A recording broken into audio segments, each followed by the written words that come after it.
Hello, I'm Graham Fitch and I'm going to be bringing you a series of question and answers in this video demonstration from Steinway Hall in London for Pianist magazine.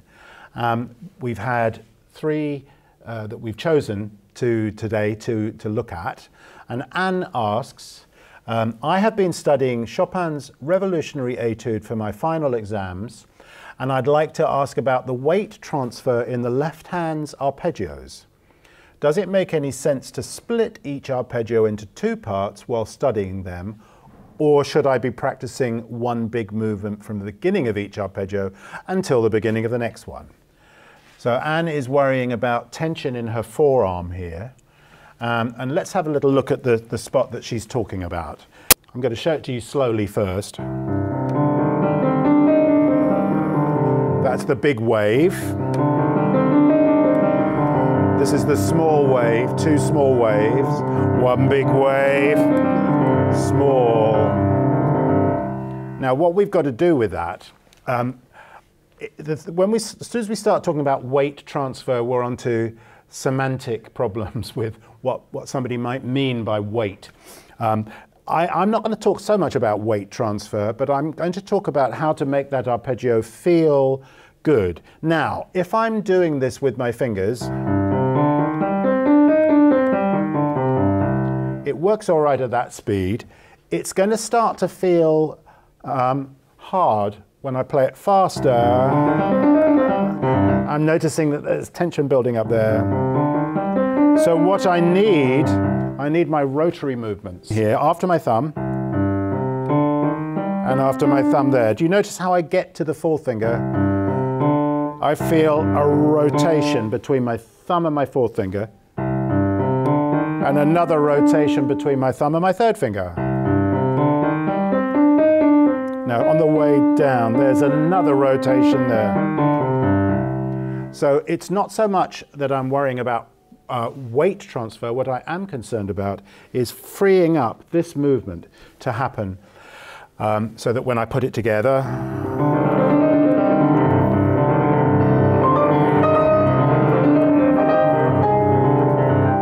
I've got something that is powerful and yet very flexible in my arm. It's very flexible. And the same goes for the bigger arpeggios later, a couple of bars later here.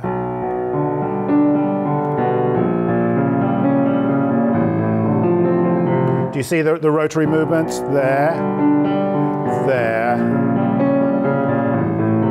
Big swings of my forearm. Let me do it slow motion and just show you. So, now when I go down, I sense that it's my thumb that's going over rather than under.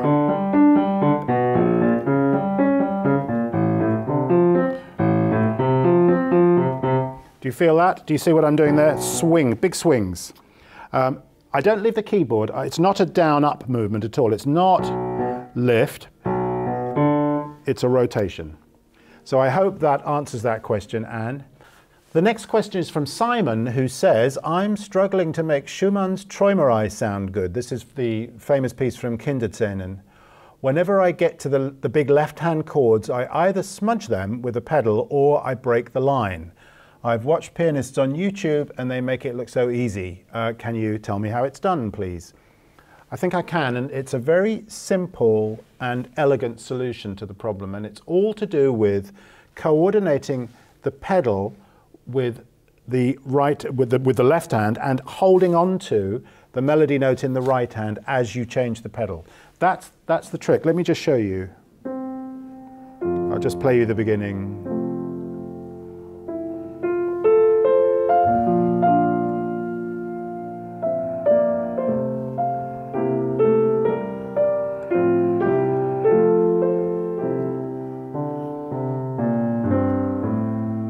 There's another one coming up.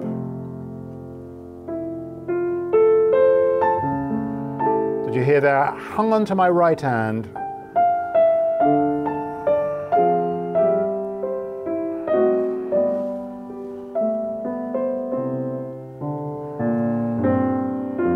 Now let me do it again for you. Now hold on to the fifth finger here, change pedal on the B flat, then I can release my right hand, and I've caught that note in the pedal. It's not going to break the line.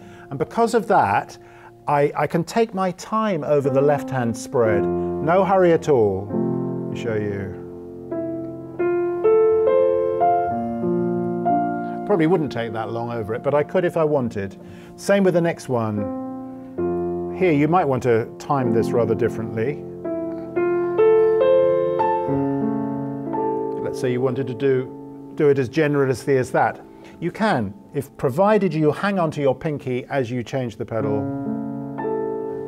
I think you'll find that does the trick.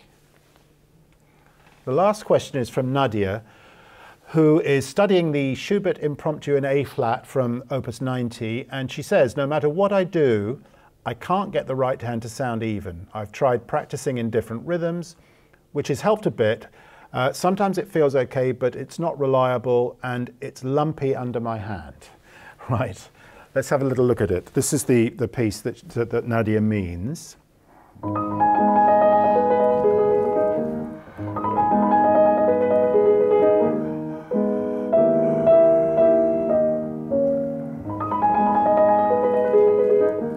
What I'm aiming for there is a transparency in my sound that I get from two things. One is a shallow pedal. The pedal is only down enough really just to capture the essence of that bass note. That was a little exaggerated, but what I'm doing in my right hand is I'm aiming for a staccato touch, a leggero touch in my right hand. My arm feels weightless. What I'm doing here is balancing my arm. There's a poise and balance in my arm as it sweeps across the keyboard very lightly. There's a slight height in my elbow, and I'm plucking with a leggero finger staccato. Notice I'm practicing at the dynamic level that I'm going to want, and I'm listening for the kind of sound that I want. Light in the arm, even in the touch.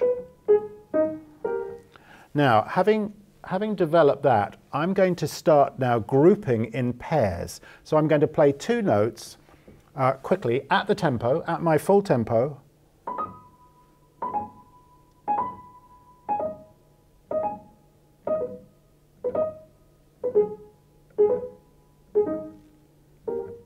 And when I'm happy that that is, each pair matches the next pair, then I can put four notes together in one impulse. So then I would have this. Stop, stop.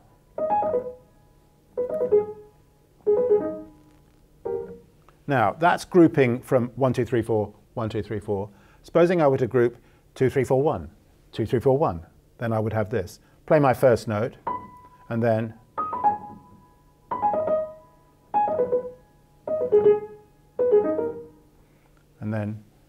let me regroup that. 3, 4, 1, 2, 3, 4, 1, 2. So it means playing the first two notes, and then 3, 4, 1, 2.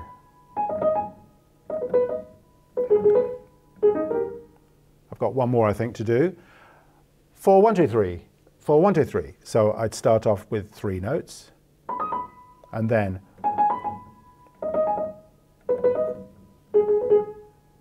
now, I think I could use a little bit of practice myself with that. That wasn't entirely even. Let me do that again. Did you notice what I have to do when I'm practicing like this? It's not mechanical practice. I'm listening very intently to what I'm producing, and I'm evaluating that critically. I'm spotting that I'm not even. So I wouldn't accept it. My quality control inspector, my inner quality control inspector says, reject that. Do that until you can do that beautifully, and then concentration, concentration. That's getting better.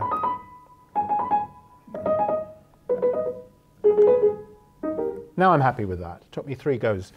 Then I can find my finished product. It has to feel good. It has to sound good every step of the way. Each stage of the practicing has to be done to the best of your ability.